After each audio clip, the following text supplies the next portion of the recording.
Om Sahana Bhavatu Sahana Bhunaktu Sahaviryam Karvavahai Tejasvina Bhatitamastu Ma Vidvisavahai. Om Shanti Shanti Shanti. May He protect us, may He sustain us. May we grow strength together. May our study together be fruitful. And may we not hate one another. Peace, peace, peace.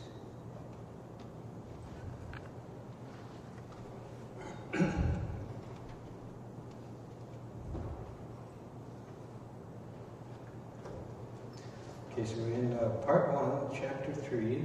And last week we got through the first 6 verses. So we'll read those.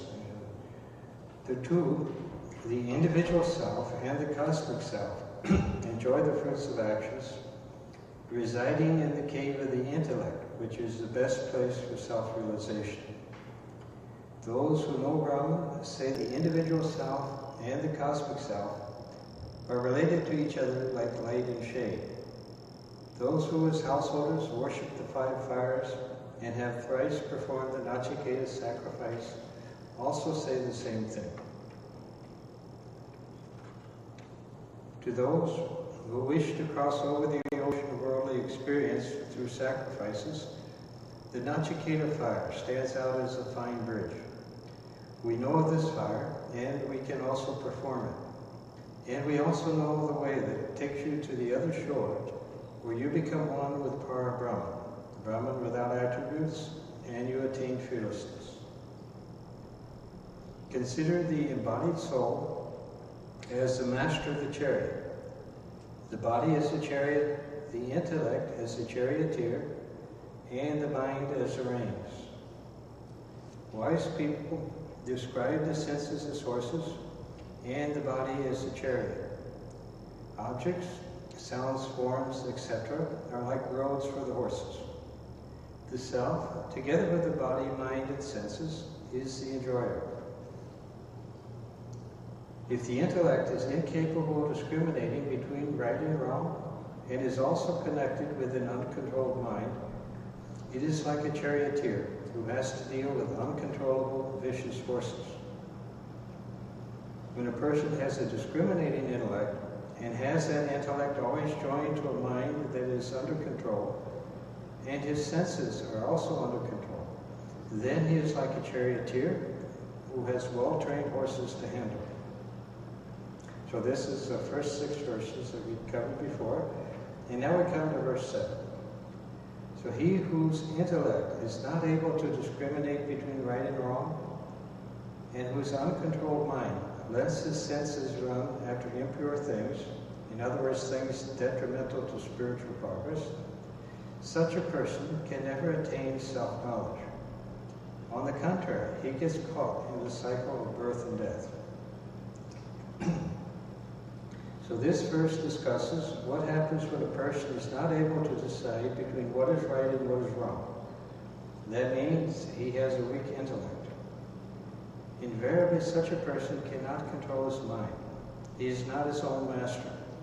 His mind is his master, and thus he will always run after things that will hurt him spiritually. He cannot help it. His ambition at one time might have been to attain self-knowledge, but with such a weak intellect and consequent preoccupation with sense pleasures, he will drift away from his original goal. He will move in the other direction to the world. Birth and death will thus become his destiny.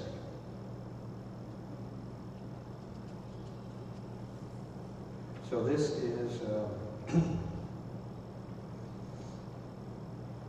when the intellect is able to discriminate correctly between right and wrong, and when the senses and the mind, everything's under control, then the person functions very well. But when they're out of control, when the intellect can't make the right judgments, and when the mind and senses run in all different directions, then he becomes out of control. And this is actually how many people, practically all of us to some extent, go through life. At one level, we know, oh yeah, this is what I should do. This is what I really want to accomplish. But then we find that we're being drugged this way and that by the attraction of the senses, and also by the attractions and things that go on in the mind. All these things tend to confuse and delude a person and just lead him in wrong directions. And then, they use the simile of the chariot, that the self, the spirit, the soul, is the rider, the master of the chariot, and then the senses are the horses, the mind is the reins, and the intellect is the charioteer. And all of these things, the senses, the mind, the intellect, these are meant to be our instruments.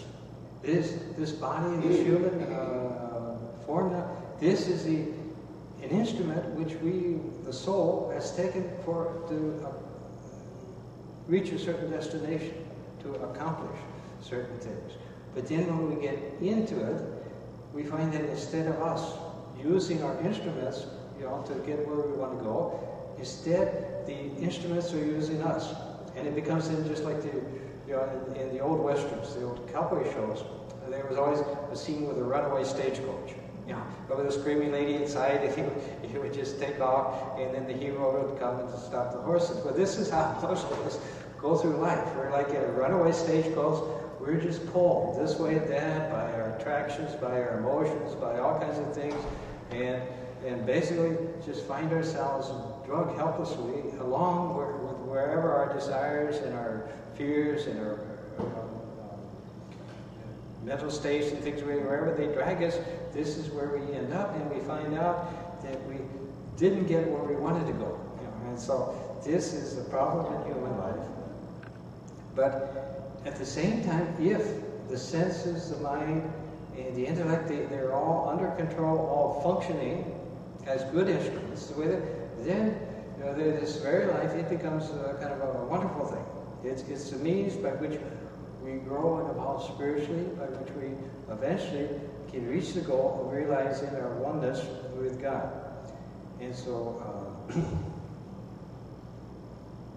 when we see, say, a certain object, and it appeals to us, but then we find ourselves drawn to that object, and then we want to have it. Same way emotionally. When we look at the world, we react to things emotionally and say, oh yes, I want this, and then we go after it.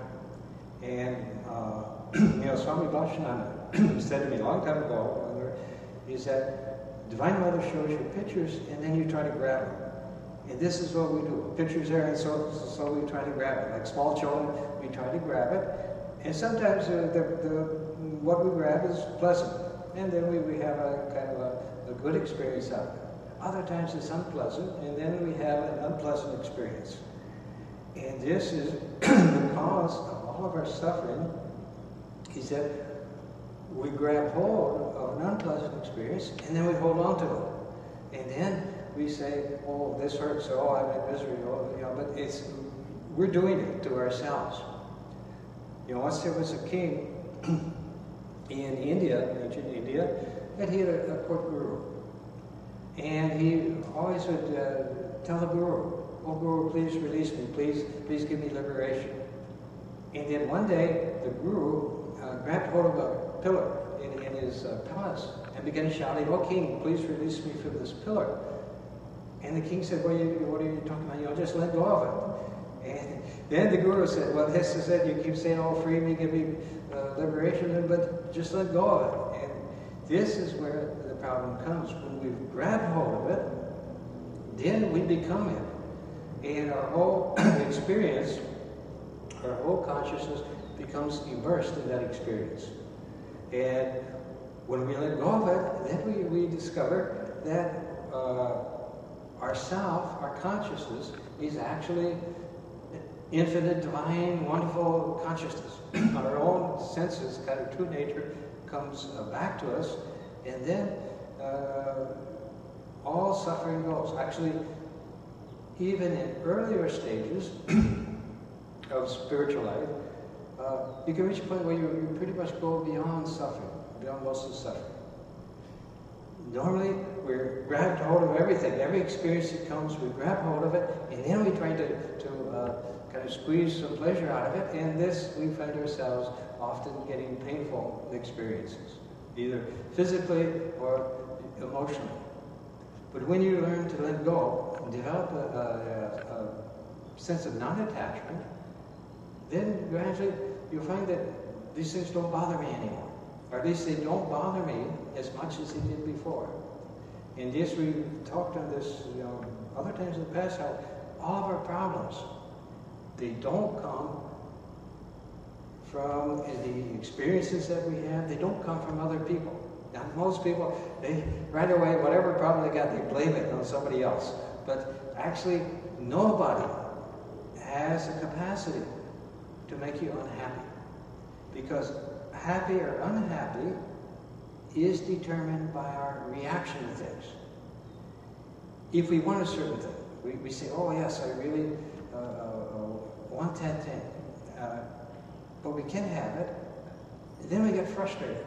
And then we stew with frustration, and that makes us unhappy. But if we say, okay, either I get it or I don't, then we may get it or we may not, but the fact that we don't have it, it now doesn't cause us any unhappiness. It doesn't cause us upset. It doesn't keep us always kind of in a stew. It doesn't affect us. So one of the first things is not that you have to not enjoy the world, but that you have to learn not to depend upon it for your enjoyment, for your happiness. This is where the problem goes. One of our main problems is that we find ourselves depending on other people, on the stock market, on this thing or that thing, in order to be happy. Whereas, as you reverse this, as you begin to let go of grabbing hold of all these experiences coming, you learn to kind of let go of it and just become the witness, kind of, then you'll see that happiness, they start to disappear. And you'll find that also you will start to get your balance back. You'll start to get a sense of life kind of flowing the way it's meant to flow. And you'll tend not to run into as many problems as you did before. And even if you run into problems, because then you just go right through it. Actually, the problem is a problem because we make it a problem. If we're not disturbed by whatever the situation is, then it's not a problem for us. It's just, okay, it's just an experience. And this is kind of really what we're meant to do, is just to let life flow, to see how it flows, to watch it like a movie, but not to get dependent upon it, not to be constantly fretting and getting upset over what's going on, what other people said, who did this, and all this kind of thing, that it just keeps us miserable. But the misery comes entirely from us. And this is what the scriptures are trying to tell, is that you've got the infinite, the divine presence of God within you. But now you've gone out and you've grabbed hold, and not only that, but now these very instruments or things that you tried to enjoy, now they have sort of taken over. And then you're being pulled through all kinds of experience. And we used the example before how when you're young and you're healthy and you're full of energy, physical existence, physical body and all, it's a wonderful thing. It gives you a great deal of enjoyment and happiness. But as you go on and trying to enjoy that physical enjoyment, you'll find that after some time, well, the body's starting to get worn out. It's starting to get sick. It's starting to get old. Now the body has become a source of pain. But you've grabbed hold of it so long and for so intensely that you can't let go of it. And so you start out here grabbing hold of the pleasure, and eventually you find yourself drugged down into pain, but you don't know how to let go anymore. And this is where most of our problems come. A person wants to be rich. He says, oh yeah, I want to make a lot of money, so he invests in the stock market. And now, every time the stock market goes up, he's happy, but every time the stock market goes down, then he's miserable. and like that, up and down and up and down, and being drugged through all these happiness and unhappiness, being drugged by things that he can't control.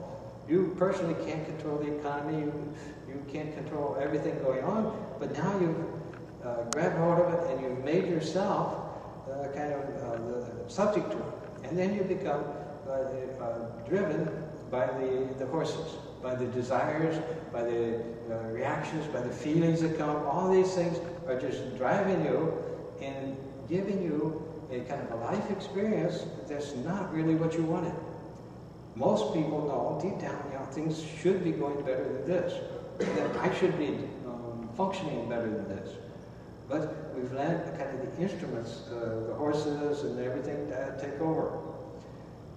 So like I said, the horses, the reins, the mind, senses, intellect, mind, all these things, these are very wonderful instruments when we know how to use them properly. But it's like you take a small child and you put him in a car, he's going to have an accident because he doesn't know how to drive. Well, that's most people, we go through life kind of not really knowing how to drive it and not even knowing where we're going. Most of us, we don't have any idea. Most people, where we're actually trying to go. And so life becomes a kind of a chaotic, often a very unhappy experience. Whereas when you begin to remember who you are, that you're a soul, that you're an immortal soul, you're a child of God, and you're then just kind of playing in this world, kind of just watching it, then you start to shift the perspective. And it's the first thing is even there's a little bit of progress along this way. After some point, it'll start to remove all your suffering.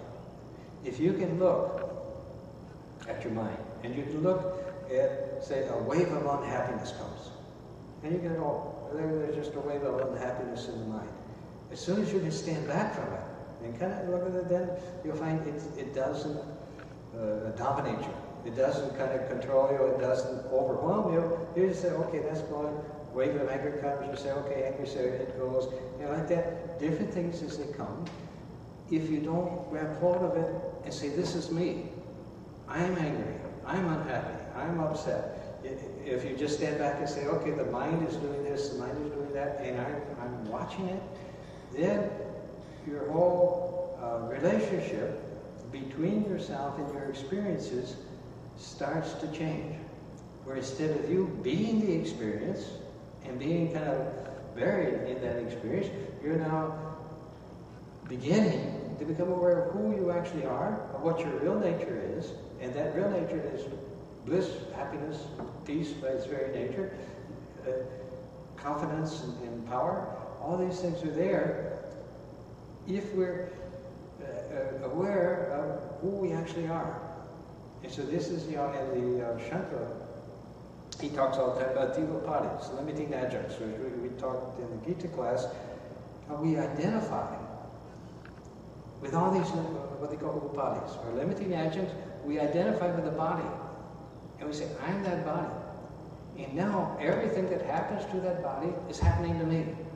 If it's a good thing, pleasant thing, it's good. I get a little pleasure out of it. If it's a painful thing, then I get some pain out of it.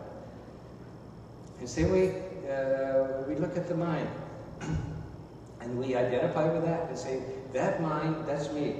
And now everything that goes on in the mind, it becomes me. And in truth, all the time we're spiritual consciousness is using, in body and mind and so forth, it's using it as its instruments to get a certain experience, to do certain things, but it's not those things. It's always spirit.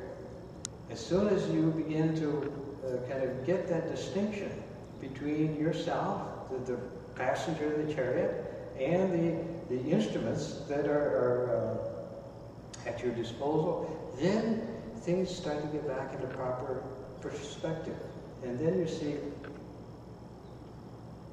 the big transformation that can begin to take place in your life. That slowly all your problems, they start to kind of disappear. Your health will tend to get better. Everything gradually starts to improve, and you start sensing something within that makes you happy, that makes you peaceful, that makes you feel that you're kind of on the right path.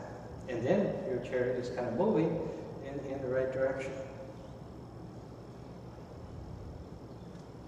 So the person who can't discriminate between right and wrong, whose uncontrolled mind and passions and so forth, lets his senses run after impure things, in other words, things detrimental to spiritual progress, such a person can never attain self-knowledge. On the contrary, he gets caught up in the cycle of birth and death. And that goes back to the very first verse of the second chapter of the two paths that open before man, prayas and shreyas, the pleasant and the good. When the person follows the path of prayas, he's actually following the path of the senses and the mind and emotions, and he's letting them dictate where he's going, and where he's going is further and further away from awareness of his own spiritual nature and more into the thinking. He's the body, he's the mind, and all these experiences are his real life. On the other hand, the person who's following the path of Shreyas, who's seeking the truth, who's seeking to know, who am I, who is God, where is God, that person is moving in the right direction.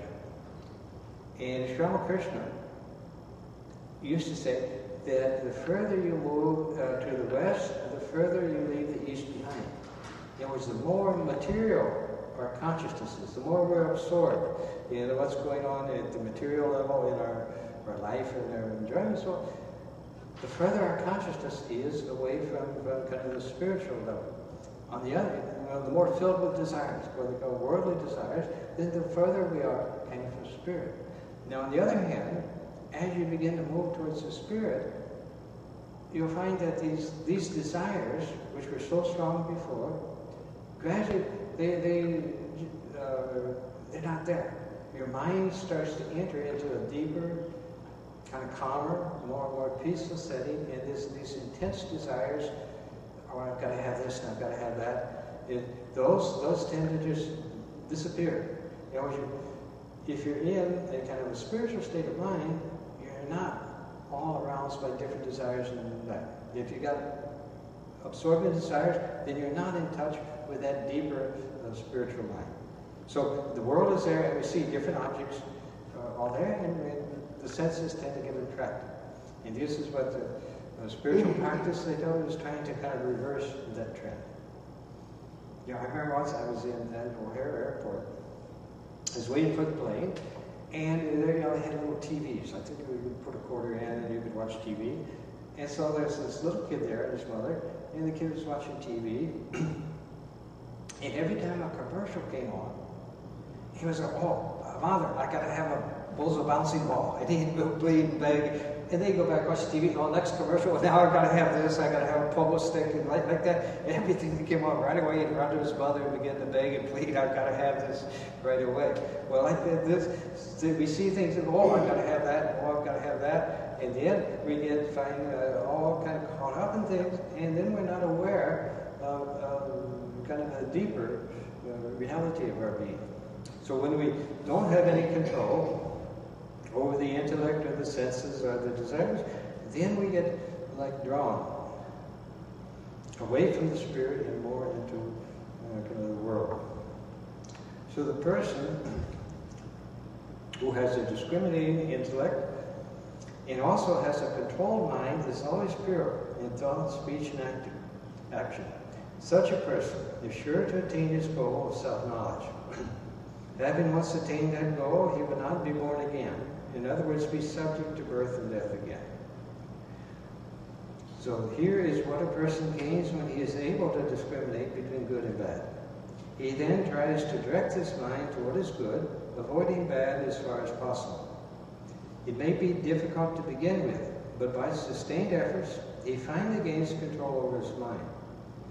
When he has the mind under control, the goal is not far away. Self-control is the beginning and end of religion.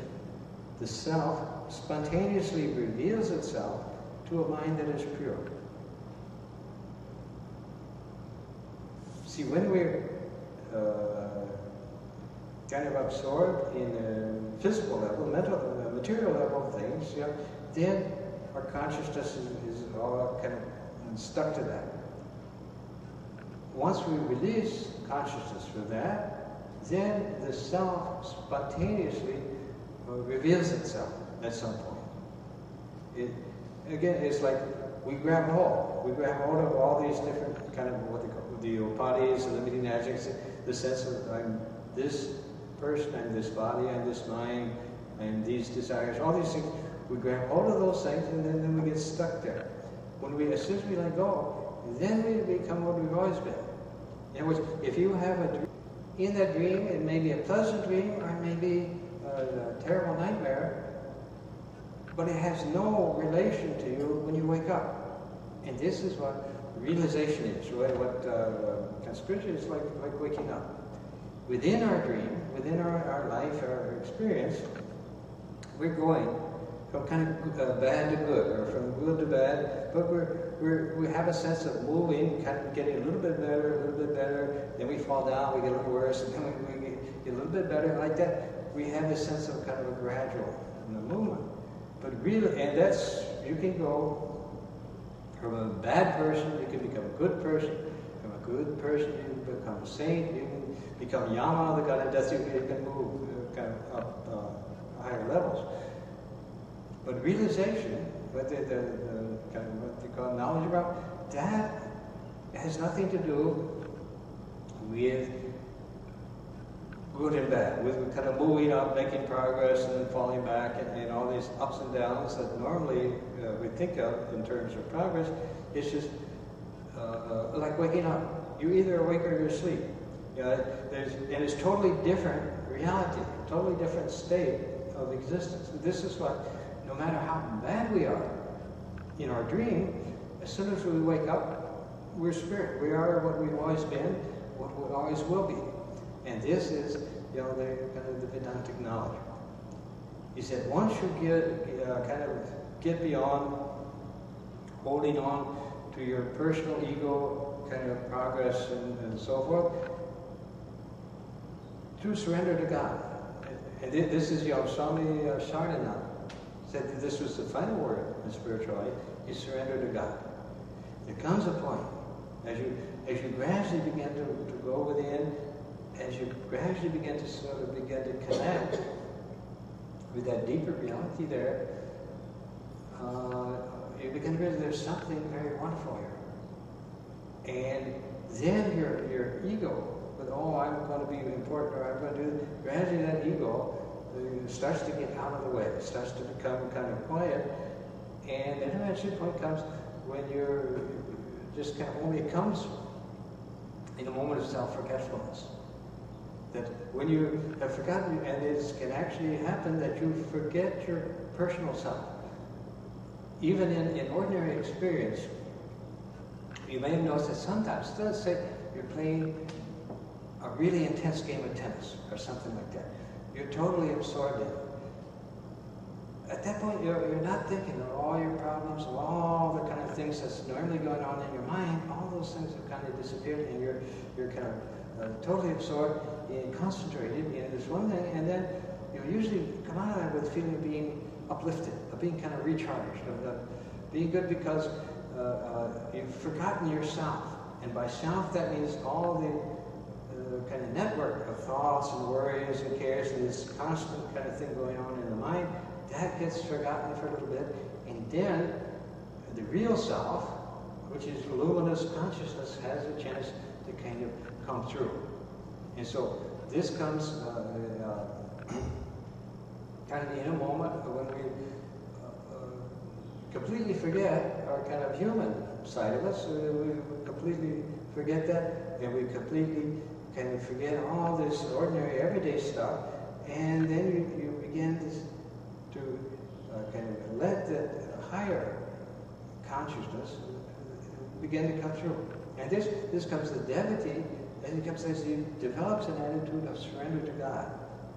Instead of all of my desires, instead of spending all my time trying to do what I want to do, trying to get what I want to get, you know, this thing and all my thought and things centering around myself, I begin to surrender to this higher reality, and gradually it can begin to come in, and at one point it can actually come and you realize, oh, this is the reality, this is the truth, this is who I am, this is what I am, and then this is what they call a realization.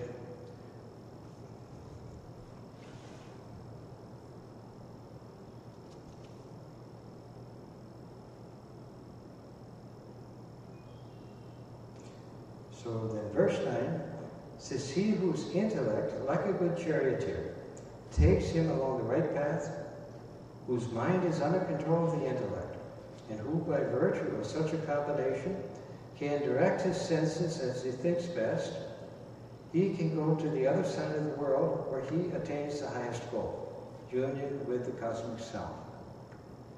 So here an imagery is used to show how we can shape our own destiny. We have to be our own master. The intellect, the mind, and the senses, these are the tools we use for good or for ill, as we like. We must have full control over them. It is not that they will guide us, we will guide them. We will make them work for our good. We will use our intellect to show us the right path. The intellect may err sometimes, but we will urge it to be vigilant so that it may not repeat the same mistakes. We will ask it to make the mind behave in the right manner. The mind may sometimes revolt, but an alert intellect can soon bring it under control. The mind is the chief of the senses. If the mind is under control, the senses can pose no problem. Thus, if the intellect, the mind, and the senses work in unison, the goal can be easily attained. But what is the goal? The goal is to get to the end of the path. We are now on the part of the path where there is bondage, where we are caught in the cycle of birth and death, pleasure and pain, joy and sorrow. We want to go to the other end of the path where there is liberation, no more birth and death, no more coming and going. Liberation, it means liberation from the feeling of being separate from others. When we attain liberation, we feel one with all. The individual self becomes the cosmic self. The drop of water falls into the sea and becomes the sea. There is then uninterrupted happiness. So liberation and bondage, both, are conditions of the mind. If we are masters of our mind, we are free. Otherwise, we are in bondage. We are happy if we are free. We are unhappy if we are not free. We may be in the midst of temptations and yet be free if we can control the mind. So religion is this control of the mind. Now, when you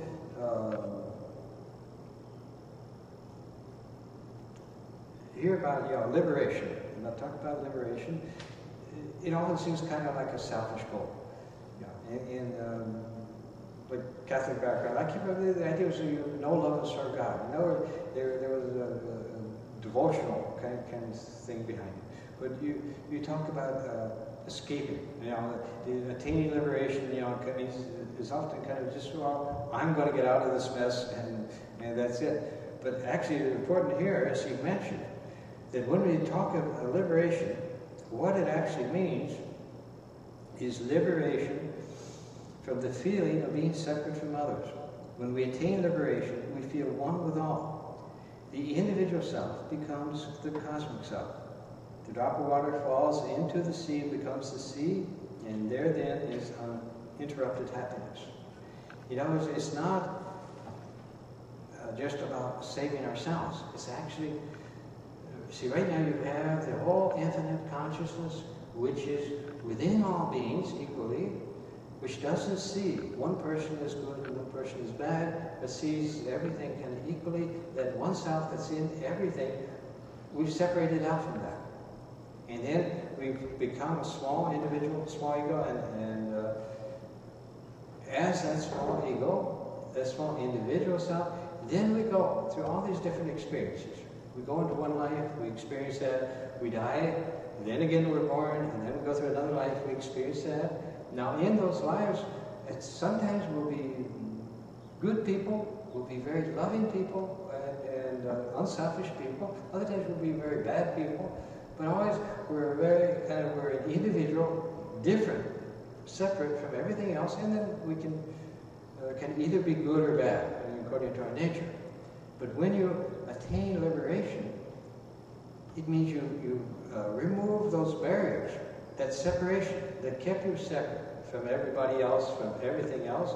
It said, oh no, I'm just this person here, that little small self, those barriers get erased, and then what comes through is the self which is as much in everybody else, in every other person, as it is in you. There's no longer a distinction between this is me and this is you.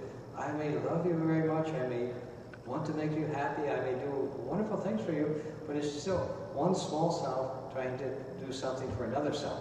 But when you realize it's the one self in both, then that oneness flows through all your actions. And there's no longer this kind of sense of I'm one thing and you're the other. In samadhi, in deep meditation, you kind of realize that directly. You go into kind of a state of spiritual consciousness of being, pure consciousness beyond body, beyond mind, beyond that, but then when you come back from that, you come back to the world, you now realize that one kind of wonderful spiritual consciousness, which you experience in your inner meditation, that same consciousness you now know, you realize that it's still there in everybody else. And as a person becomes kind of truly spiritual, all sense of judgment tends to disappear. As human beings, we tend to judge. We tend to say, I like this person and I don't like this person. This person's beautiful, this person's ugly. This person's intelligent, this person's dumb. Like that, we're evaluating, and the people that appeal to us, we're more drawn to them. We tend to like them more and kind of love them more. But when you move into spiritual consciousness, everything becomes beautiful just because it is what it is. It's like everything is perfect in its own nature when it's seen correctly. Our mind says, oh no, this person is better than that person. This person's higher in society, this person, like that. The mind distinguishes. But when you get into the spiritual, then everything is seen as very beautiful and as perfect, as what it is. It was a daisy, when it's seen as a beautiful daisy. It doesn't have to become a rose in order to be beautiful. It is as it is. And this type of consciousness is what gradually develops. As long as we're judging, as long as you're looking out and judging, usually what we're doing is projecting things that society has told us. Our parents, our teachers, our friends, and all this, and we form judgments. That this person's good, this person's bad. And we also have our own personal things. This person, I like this person, I don't like. And like that, we're reacting to everything from a personal standpoint. But as you move towards the truth, towards reality, then actually things become what they call impersonal. This personal love, where we like a person because we enjoy that person. We get pleasure from that person. And there's something in us that responds to that person. And so we feel very, very kind of close and very loving towards that person. But then, in impersonal love, then it's God's love. And this is Swami Varadananda. You say that you speak of Satchidananda, existence, consciousness, bliss. He said that bliss, it's actually love. So when you get to God's love, then it's not directed to one person because of their qualities or their personality or anything else. It's just universal towards everything, because everything is an expression of that one self.